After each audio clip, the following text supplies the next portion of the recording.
à toi qui en cet instant écoute ce podcast. Je m'appelle Patricia Verneret, je suis auteure, formatrice par la voix et coach de vie.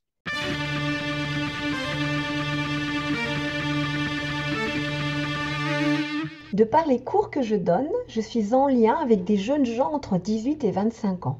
Il m'a semblé intéressant d'écouter les questions qu'ils se posent et de leur apporter, sans aucune vérité absolue, des angles de vue différents, pour leur donner des clés qui les aideront peut-être à écouter la vie en eux qui saura les guider à cheminer sur leur propre chemin.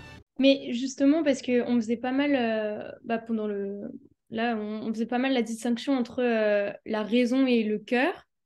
Et j'étais pas au courant de toutes ces recherches des neurones, tu disais, Ouais. dans des parties du corps, etc.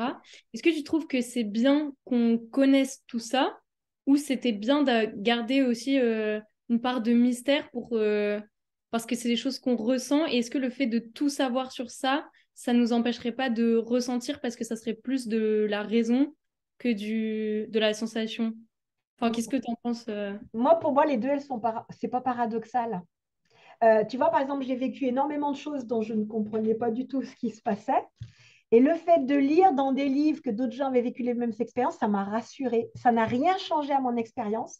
Ça n'a pas augmenté mes ressentis ou diminué mes ressentis, mais ça a rassuré, ça m'a permis d'intégrer l'expérience. Je pense honnêtement qu'il est temps que ça se réconcilie. C'est-à-dire de ne pas opposer le spirituel et le matériel. Et je ne parle pas du matérialisme. Et je ne parle pas de la religion.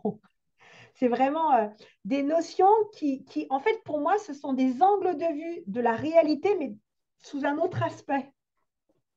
Donc, quelqu'un qui est beaucoup dans le ressenti, déjà, il faut qu'il puisse mettre des mots pour l'expliquer aux autres. Donc, heureusement qu'il y a du mental, tu vois ce que je veux dire.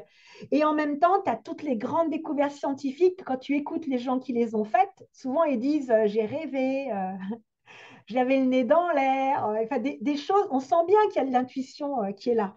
Donc en fait, le problème, il ne vient pas de ces deux aspects, il vient de les opposer.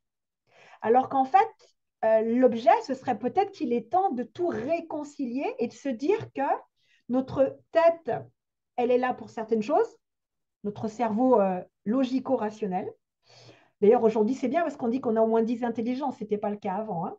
Que les sensations corporelles amènent à notre regard, que nos émotions apportent un autre regard, que quelqu'un qui ressent les énergies, c'est encore un autre regard, mais aucun regard ne vient opposer. Nous, on les oppose, mais on ne devrait pas. Ça vient compléter le tableau. Donc pour moi, tu vois, je pense que si on a développé notre cerveau de cette façon-là, ça doit servir à quelque chose, mais peut-être qu'on ne l'utilise pas comme il faut. Et puis en plus, on a le cerveau droit et le cerveau gauche aussi. Donc on sait que dans l'état méditatif, c'est plus à droite que ça s'allume et que quand on réfléchit, c'est plus à gauche. Moi, j'ai envie de dire qu'on a tout ça en nous et au lieu de les opposer et de vouloir les minimiser, on devrait les faire travailler ensemble. Et donc, quelqu'un qui est très créatif, il serait plutôt de façon très schématique, cerveau droit. Et quelqu'un qui va calculer les probabilités, tu vois, de façon très, il va plutôt peut-être être du cerveau gauche, peut-être pas celui qui calcule les probabilités, mais quelqu'un qui a besoin, tu vois, on a besoin de gens qui organisent. C'est important à un moment donné d'organiser des choses. Donc, c'est nous qui les opposons. On ne devrait pas juste pas les opposer.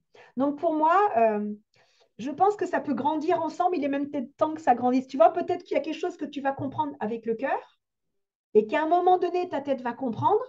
Et puis après, tu pourras aller plus loin avec le cœur et aller plus loin avec la tête. Et pour moi, c'est une question d'intégration parce que effectivement, moi, pour avoir vécu des choses que ma tête, elle a dit, oh là là, qu'est-ce que c'est que ça que je vis, il a fallu du temps pour l'intégrer. Il a fallu que je sois très solide pour pouvoir l'intégrer et pas perdre la tête, tu vois, dans le sens, je sais, en fait, perdre la tête, c'est je ne sais pas où mettre cette expérience, la ranger. Mon cerveau ne sait pas où la ranger. Si on développe les deux, tu vois, ensemble, eh ben, il y aura plus d'opposition, il y aura plutôt travailler la main dans la main. Parce que tu vois, par exemple, un artiste, l'inspiration, elle n'est pas du tout mentale.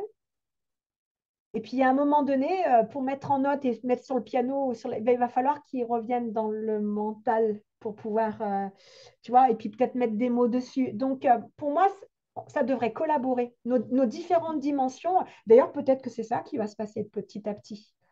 Mais collaborer plutôt que s'opposer.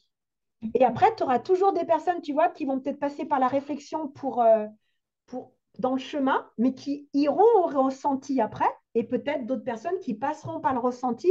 Qu'importe, j'ai envie de te dire, la porte d'entrée, l'important, c'est d'y aller et après que tout se réconcilie, de faire des liens, en fait, en quelque sorte, entre tous nos aspects. Mais on a tous ces aspects, hein. Le problème, c'est juste qu'on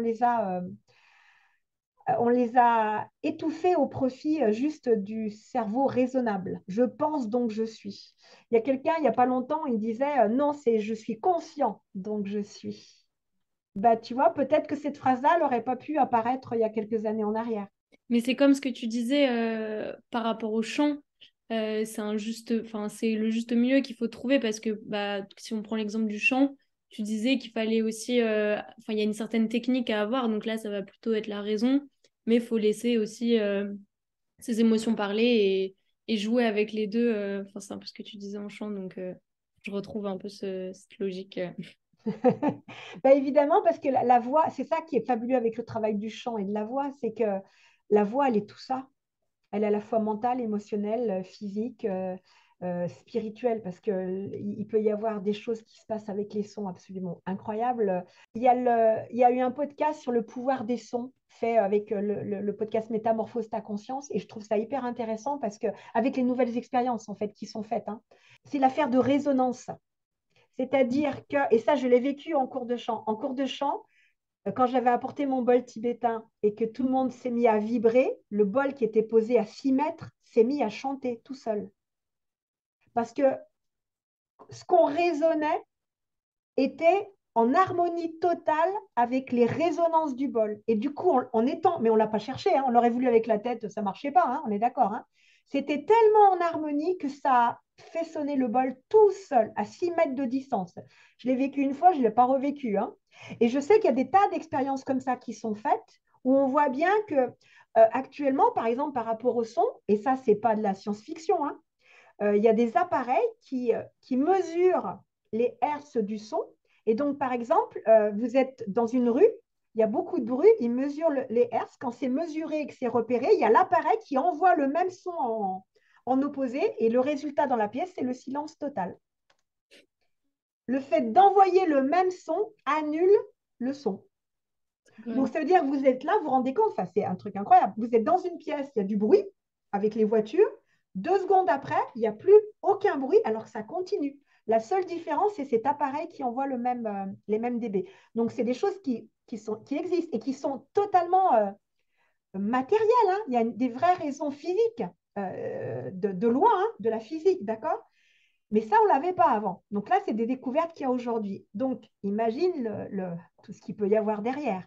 Donc, le son a un pouvoir qu'on ne soupçonne pas. Enfin, il y a beaucoup de gens qui le soupçonnent, mais peu de personnes le disent, enfin, en tous les cas, l'ont vécu dans l'expérience.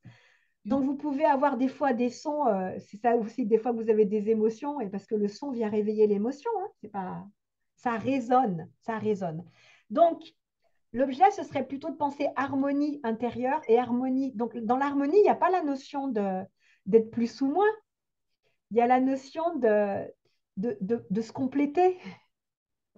Il n'y a pas la notion de t'es différent, t'es pas bien. Au contraire, c'est t'es différent. Oh, et si on s'harmonise, qu'est-ce que ça devient? Et là, d'un seul coup, il y a une troisième voix qui se crée. On se dit, waouh, c'est fantastique, mon Dieu, qu'est-ce qui s'est passé?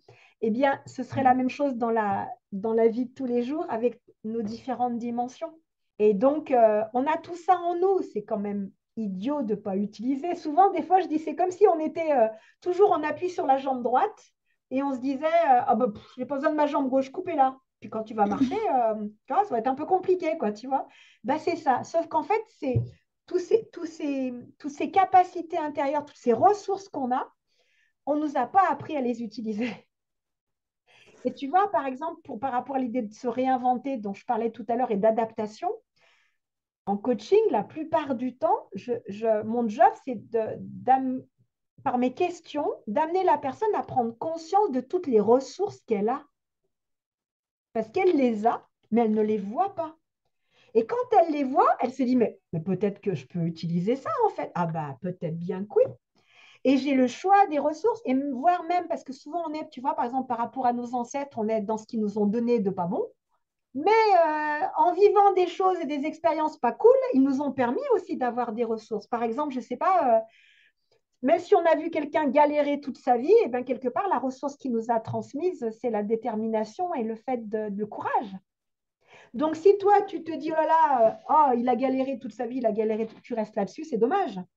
Parce qu'en en fait, il a peaufiné son courage, il l'a ciselé, il l'a travaillé. Et puis, comme toi, tu l'as vu faire, et ben, tu t'es dit, waouh, peut-être même qu'il te l'a transmis. Et ça, tu peux dire, ça, je le prends. Par contre, le côté je renonce, à ça, j'en ai pas envie, je le prends pas. Tu vois ce que je veux dire? Donc, c'est pour ça que c'est important de revisiter sans arrêt qui on est et de changer de regard par rapport aux choses. Parce que moi, alors ça, c'est une croyance développée au fur et à mesure du temps, mais moi, je vous avoue que à chaque fois que je me sens légère, je sais que je suis juste. À chaque fois que je me sens lourde, je sais qu'il y a un truc qui n'est pas juste en moi. Je ne sais pas quoi encore des fois, je ne sais pas ce qu'il va falloir bouger, mais il y a un truc qui est plus juste, qui marche plus ou qui fonctionne plus. Ou un truc qui est en train de se faire et mon mental, il a pas, j'en suis pas encore là, vous voyez ce que je veux dire. Mais par contre, je sais que c'est un mouvement et qu'il est super important. Par exemple, on est dans une époque où la plupart des gens ne veulent que d'être dans du plaisir. Dis pas, je ne prône pas du tout la souffrance, hein, ce n'est pas quelque chose que je prône. Par contre, éviter les problèmes, c'est justement ne pas grandir. Par contre, on peut les prendre à bras le corps ou se faire aider, mais sans forcément être dans la souffrance en le faisant. Vous voyez ce que je veux dire? Mais par exemple, une émotion, ah, je ne veux pas être triste, ouais, mais la tristesse, elle sert à quelque chose. Donc, vis-la et vois où elle te mène. Ne la fuis pas, parce que si tu la fuis, eh ben, peut-être que dans 5 ans, elle va ressortir. Donc, dans 5 ans, tu vas vivre la tristesse d'aujourd'hui, quoi. C'est un peu dommage. Parce que dans 5 ans, tu auras d'autres émotions et tu ne pourras pas les vivre. Tu vivras encore celles du passé. Oh là là, zut. Et tu ne seras jamais dans ton présent. Vous voyez ce que je veux dire? Et donc, c'est dommage parce que c'est ici et maintenant que les choses, elles bougent. Donc, voilà, c'est vraiment de écouter toutes vos dimensions, en fait. C'est ça que j'ai envie de vous dire. Parce que Et puis, je pense qu'elles sont des choses différentes à dire, hein. Parce que c'est un soutien mutuel. On a besoin de peut-être d'avoir compris certaines choses pour faire certaines choses. On a besoin de l'intuition pour dire c'est là-bas que je veux aller. On a besoin de l'émotion qui dit ouh là là, tout, pas trop vite, par exemple. Hein, je ne sais pas. Hein, et on a besoin du corps pour nous y mener. Hein, parce que si on n'a pas de corps, autant vous dire qu'on n'expérimente rien, quoi. Et puis si en plus il y a un sens encore plus fort, un peu plus haut encore que ça, la verticale, on est des êtres horizontaux et verticaux, une dimension existentielle qui est verticale. Ce podcast se termine. J'espère qu'il t'aura mis en mouvement pour te rapprocher un peu plus de ton être profond. N'oublie pas, toi seul sais ce qui est juste pour toi-même. Merci pour ton écoute.